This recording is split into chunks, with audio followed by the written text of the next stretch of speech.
हमारे प्रभु एवं उद्धारकर्ता यीशु मसीह के सर्वश्रेष्ठ एवं अतुलनीय नाम में हिंदी एफएम के सभी श्रोताओं का हार्दिक अभिनंदन। आज दिनांक 24 फरवरी दिन बुधवार सन 2021 का मनन के लिए पाठ। आज का शीर्षक है खजाना।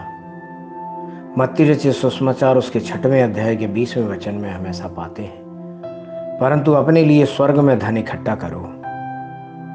अजीजों, एक बार एक बहन जो विदेश में नर्स के रूप में काम कर रही थी, उसने सोने की तस्करी करने की कोशिश की, जिसे वह अवैध रूप से भारत लेकर आती थी। उसने एक अस्पताल से मृत बच्चे का शरीर लिया, शरीर के पेट को खोलकर सोने को छिपा दिया और हवाई अड्डे पर आई और ऐसा नाटक किया जैसे वह अपने बच्चे को ले जा रही हो। लेकिन इसी उद्देश्य के लिए हवाई अड्डे में लगाए गए गुप्त इलेक्ट्रॉनिक मशीन से जब आवाज आई, तब उसकी गिरफ्तारी हुई। वो क्या ही विडंबना है, उसे गिरफ्तार कर लिया गया। आज मनुष्य हमेशा अपने लिए खजाने प्राप्त करने के लिए तत्पर रहता है, जबकि कुछ लोगों के लिए आभूषण खजाना है, कुछ अन्य लोगों के लिए ऊंचा पद एवं ज्ञान खजाने के रूप में रहता है। बुद्धिमान सुलेमान का कहना है कि ये खजाने सब व्यर्थ ही व्यर्थ, सब कुछ व्यर्थ है। एक दिन पृथ्वी और उसमें मौजूद खजाने नष्ट हो जाएंगे।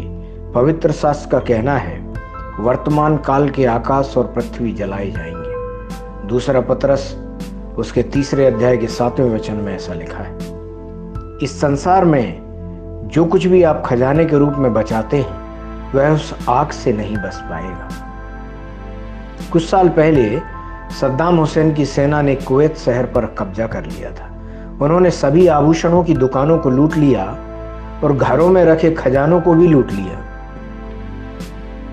यीशु ने कहा, अपने लिए पृथ्वी पर धन इकट्ठा ना करो, जहां कीड़ा और काई बिगाड़ते हैं और जहां चोर सेंध लगाते और चुराते हैं। मत्ती रचित सुसमाचार 6वें अध्याय के 19वें वचन में हम ऐसा पाते हैं।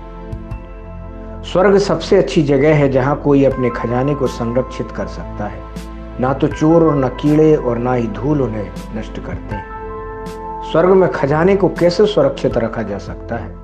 यीशु ने कहा, जो कुछ तुम मेरे इन छोटे से छोटे भाइयों में से एक के साथ किया, वह तुमने मेरे साथ किया। जब आप परमेश्वर के सेवकों को देते हैं, जब आप सुसमाचार प्रचारकों की मदद करते हैं, जब आप उदारता से आत्माओं की फसल के लिए खर्च करते हैं, तो ये सभी स्वर्ग में आपके खजाने के रूप में रखी जाएंगी। यीशु ने कहा, क्योंकि जहां तुम्हारा धन है वहां तुम्हारा मन भी होगा।